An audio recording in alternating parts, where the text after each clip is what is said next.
Hey there, welcome to the One Body, One Life podcast. Hi, I'm your host, Dr. Jason Wan, lifestyle physical therapist. I specifically help business owners, executives, as well as any professionals, not just get rid of chronic pain, but also to become stronger, more resilient, and to enjoy life more fully. So if you've been tuning in, you'll see that lately we've been doing a lot of episodes around pain relief, strength training, as well as habits. And I think that a topic of popularity, especially amongst my clients and many people that are following me, is this statement. The statement that we've pretty much heard from even childhood, from the times that we fell down and we injured our knee, to breaking a bone and a whole lot of things. And the statement, if it hurts, don't do it, is something that is very commonly stated as true. And I get it. I understand because if we're constantly irritating something that doesn't want to be moved, then we might want to just avoid it for a while. But what I'm going to share with you today are three reasons why you may consider going away from this statement and instead thinking about potentially pushing into pain or learning how to modify it in certain ways.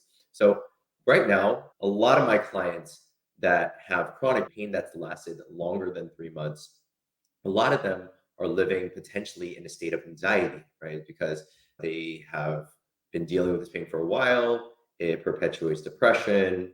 It causes a lot of disability. A lot of people even consider leaving their jobs because they can't handle their jobs. It really interferes with a lot of their quality of life.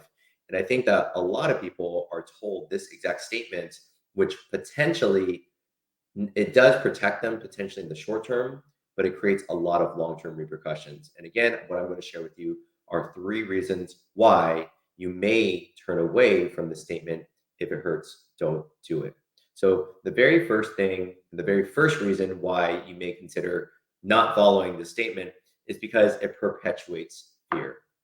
And so fear avoidance, or potentially what we call kinesiophobia, which is specifically fear of movement, is very common amongst a lot of people that were either told the statement or they're a person that has repeatedly injured a certain area. So I'll give you an example is that if I repeatedly hurt my lower back with various things, whether I take out the trash and I twist the wrong way, or let's say I pick up my child and all of a sudden I feel I guess the quote unquote is they throw their back out and then now they're in a very debilitated state. It does make sense that our brain starts to turn on our protection signals and it starts to create fear of bending forward, for example. And another example is people that have knee pain and then they're told, I used to run, I used to squat, and then their doctor or health practitioner says, if it hurts, just don't do it.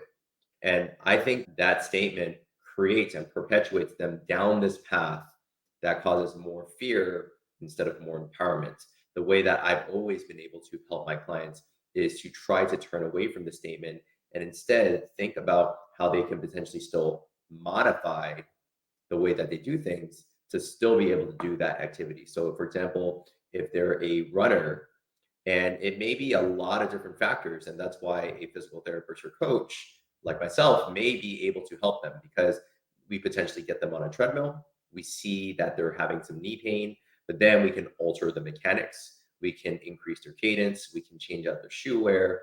And for people that have low back pain, we can simply not blanket the statement of anytime that you bend forward, you're going to hurt yourself, which again perpetuates that fear and that kinesiophobia. Little do people know that maybe as they avoid it, yeah, they're not dealing with pain, but it actually could cause long-term repercussions from the brain signals that are telling the body to protect them from doing those things. In fact, a lot of the research shows that when somebody has a fear of bending forward, is that it actually changes the way that they do that specific task. Like maybe when we're picking up a pencil, which is a very small object, they may approach it with really tightening up their core. They may try to keep their trunk very upright.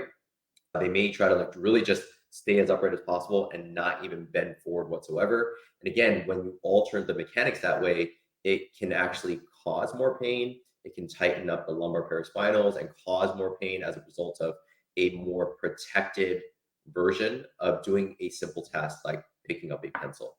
Okay. So my states on everything is that if we can potentially just modify the way people do things temporarily, but then slowly kind of transition and slowly gradually expose themselves to that fearful movement, then I think that then they can potentially get back to that activity. So if you've been told if it hurts, don't do it, and let's say you see that your brain is protecting you from doing certain things like running, bending forward, whatever, wherever your pain is, and whatever your doctor has said, don't do this thing, then you have to think of it as now I want to think about how can I do this thing? How can I get back to this activity versus avoiding it overall? Okay. So, number one, again, it perpetuates a lot of fear, really internalizing the statement and perceiving the statement as it's mutually exclusive, it's black and white. If it hurts completely, just stop doing your activity. All right, so let's talk about number two. And number two is it creates long-term weakness. Okay, so the first one, it perpetuates fear. Number two, it creates weakness. Okay, because let's say you're a person that weight trains a lot and your doctor says if it hurts, don't do it. So then you start to avoid things like squats for your knee pain or you avoid deadlifts for your low back pain. Is that over time, yes, you're feeling better because you're just not doing that activity. But over time, you're going to realize that you're going to lose the capacity to do those things. Over time, you have trained yourself, however long you've been exercising or working out. Let's say you play volleyball or let's say you play basketball, you're probably doing that on a relatively consistent basis. But let's say you overtrain or you overdo or you overstep your bounds. Every person is human. So we all have a specific capacity for tolerating certain stresses and certain forces and a specific amount of load.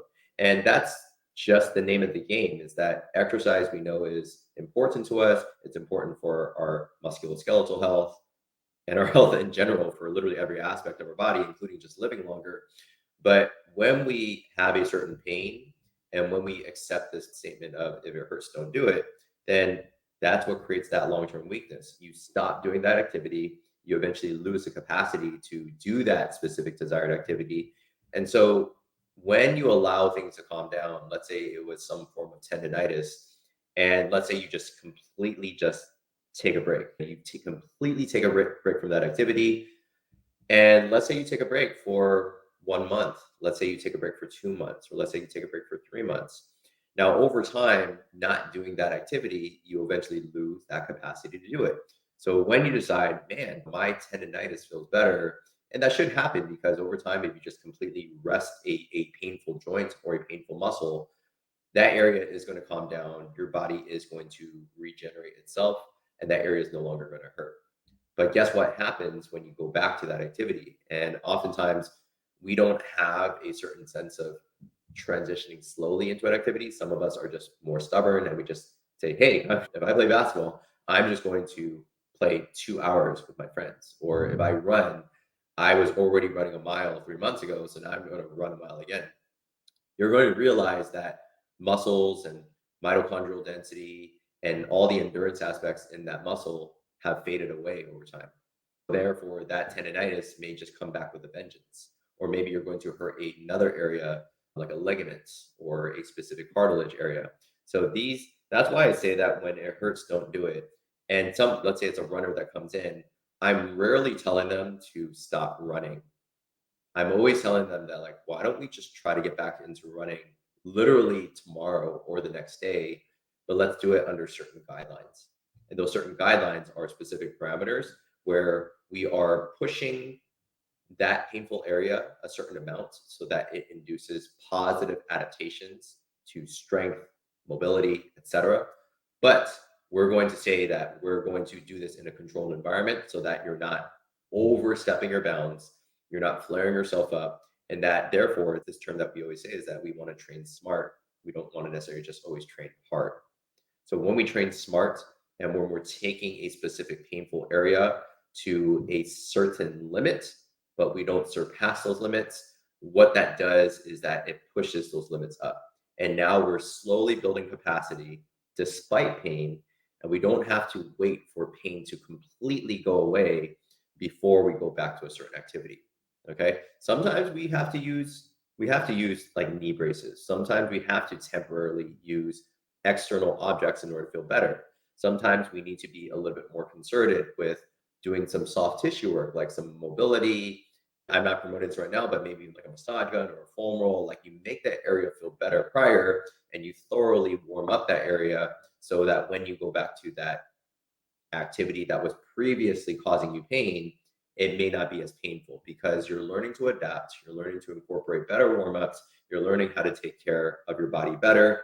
And that's the whole point of just learning through exercise and fitness, just learning by experience that it's okay to push through a little bit of pain in order to make gains in the right direction.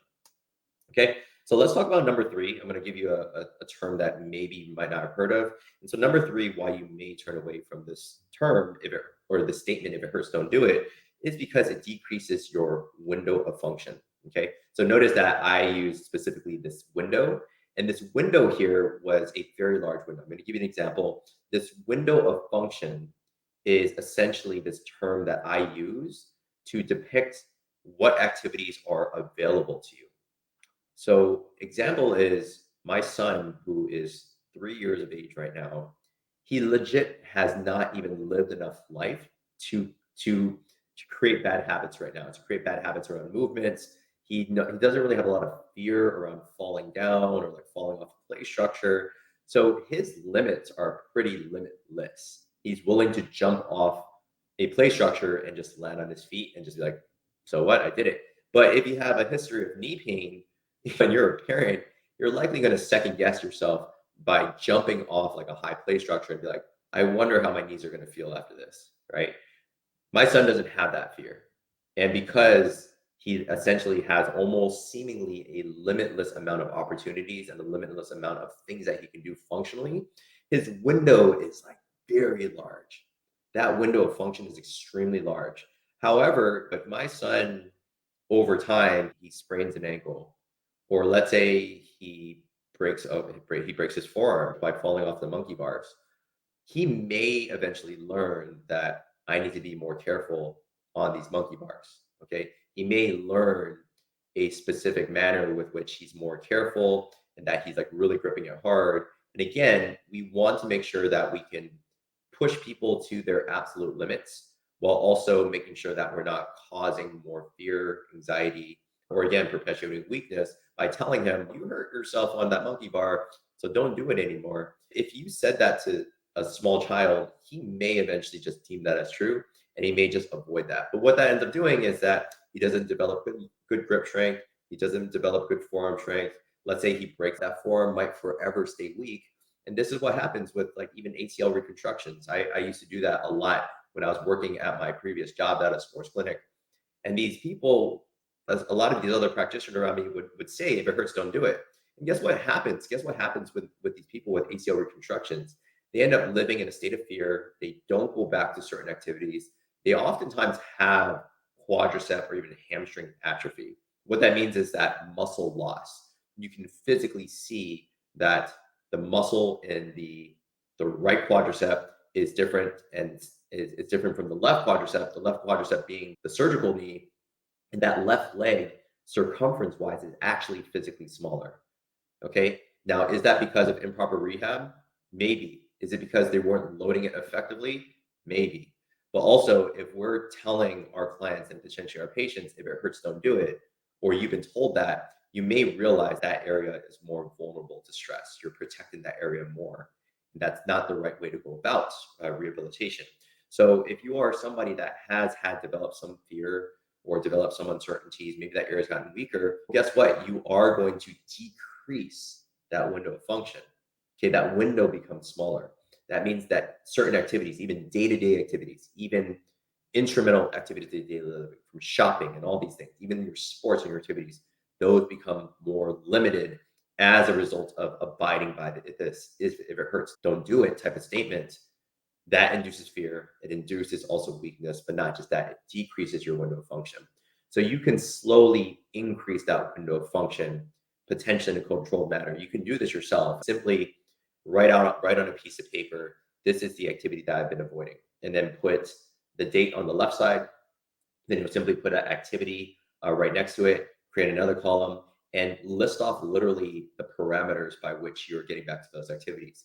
Because sometimes we just go off of guessing, and guessing how much our body can tolerate is a recipe for disaster. That's why I'm very structured and very mathematical, where you would say, for example, August 21st, and then you put running.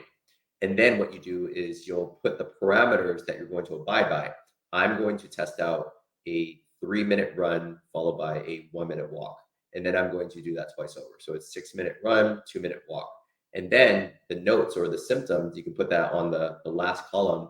You can simply say, yes, my knee was a 3 out of 10 pain, but it wasn't horrible. And then you can mark like the next day, say, my knee was fully recovered the next day. So you're now empowering yourself that, man, my body is capable of running. But if you don't put down those parameters, let's say the 6-minute run, 2-minute walk, let's say in your notes section, you say, man, my knee swelled up. It was painful. It was throbbing at night. The next day, I could hardly walk. Okay, guess what you just learned about yourself? 6-minute run, 2-minute walk was too much. You were just overstepping your bounds, and you learn from that experience. It doesn't mean that you have to be fearful. It simply means that you have to potentially dial down those parameters further. Maybe you have to change your shoe wear. And again, then you can start to make really good decisions around how you can get back to those activities that you love and not continue to abide by this really large blanket statement that I keep telling you about. If it hurts, don't do it. I often say that it is quite frankly false in about 95% of situations.